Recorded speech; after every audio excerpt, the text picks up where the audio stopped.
56 years ago, Russia, the northern Ural Mountains. A group of 9 students of the Ural Polytechnic Institute embarked upon a difficult winter expedition to reach the EeuorT mountain. Their journey seemed to progress according to plan. However, on the 7th day of their trip, the weather conditions worsened.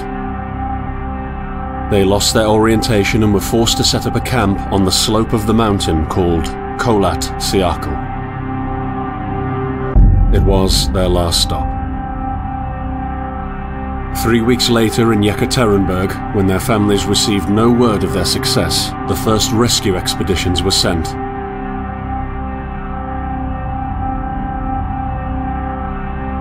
On February 25, 1959, an abandoned encampment was found. The tent was torn down and covered with snow, with all the group's belongings left inside. Further examination revealed it was cut from inside out. The surrounding footprints indicated the crew had fled the tent. They were barefooted. This suggests a frantic escape, characteristic of people scared out of their wits. 2 sets of prints led to a forested area down the slope. The rescue team found an improvised fireplace and 2 bodies. They were lying in but their underwear, with cuts and scratches to their limbs, suggesting they had tried to climb the tree in panic. What could terrify them so much? The next 3 bodies were found scattered a few hundred meters from the first discovery. One of them had suffered a fractured skull, this despite no evidence of a struggle. It took the spring thaw 2 months later to enable the rescue team to find the rest of the victims. The last 4 skiers were found buried in a thick layer of ice and snow. Their autopsies led to even more bizarre findings. All of the bodies had severe internal injuries caused by an undetermined force, similar to that of a serious car accident. No external damage nor bruises were visible, besides a tongue ripped from one victim's mouth and a strange orange skin color. Much speculation arose from these puzzling events. Such theories included attack from the local tribesmen, from an avalanche, or animals. Each theory, however, only served to create more questions. The truth behind this tragic course of events remains unexplained to this day. What really happened? Maybe the answer still waits to be discovered, deep under the snow.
Coming to me.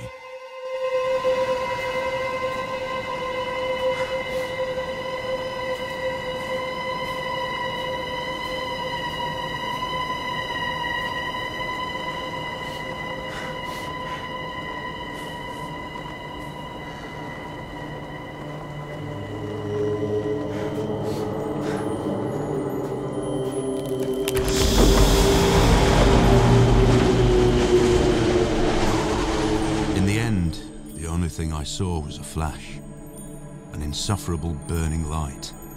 the pain ripping apart my body. I felt it tearing out of my soul. After a while, I was nobody. Nothing. The light went out and I vanished into overwhelming darkness. I welcomed the end with delight.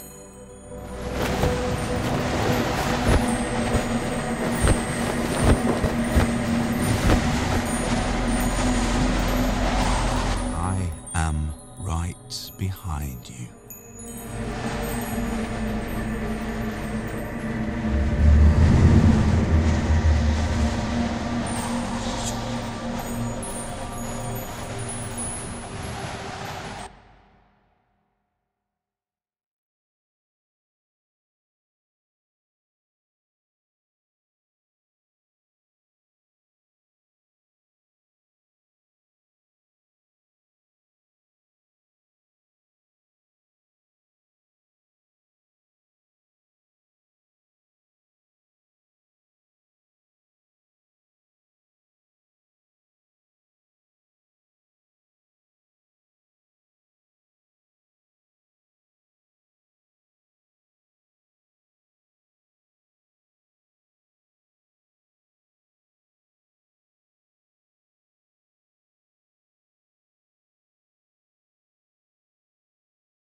Have you ever tried to hold on to your humanity when others convince you of being no more than a subject, an object, which they can bend to their will?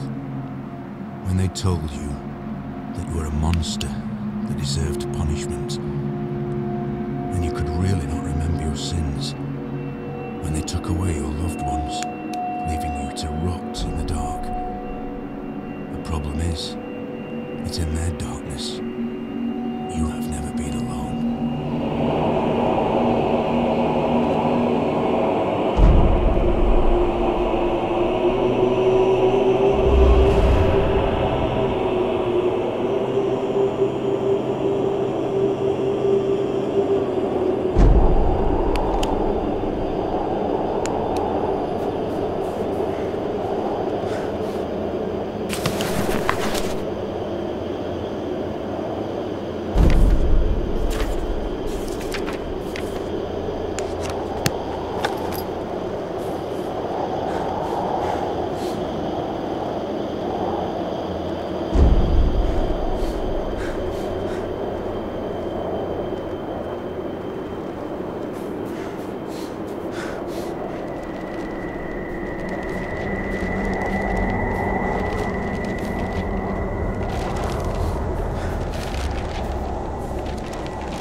I set out the moment I heard about the incident. I was in the area, so I reported to the unit myself to be automatically assigned to the case. I arrived at Vichai on February the 19th, a couple of days before the Institute's rescue group. While waiting for them, I started asking around to see if anyone from among the locals knew anything about the incident. One of them said he had a hunting cabin in the search region and knew the area very well. I decided to use him as a guide. When the rescue team had finally arrived, I explained to them what the unit's role was in this mission and that all discoveries or observations should be brought to my attention before anyone else's. We established priorities, checked the equipment, and set off right away. It was not until February the 26th we found the tent that I believe belonged to the students. Initial findings show that the people in the tent cut its sidewall and for some reason tried to escape from it in panic. The tracks in the snow led to a forest 1.5 kilometers away. But the trail went cold after 500 meters, and we had to carefully search the entire area. This was not a place of any average incident. We had shivers crawling all over our bodies because of the atmosphere surrounding us. I was convinced that something more than just an accident had occurred here. I had the feeling we were dealing with something unnatural.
discovered the first bodies by the pine trees.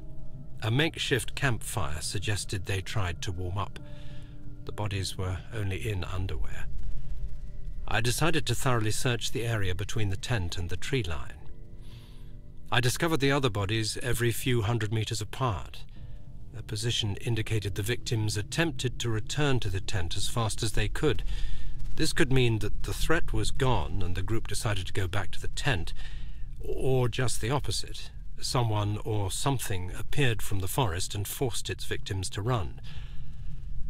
At this point, it is difficult to determine what exactly happened. I have collected small samples from all bodies for further research at the unit's laboratory. I discussed this situation with the rest of the rescue team, and afterwards they focused on the visual inspection of the tent and areas by the trees, and I entered the forest.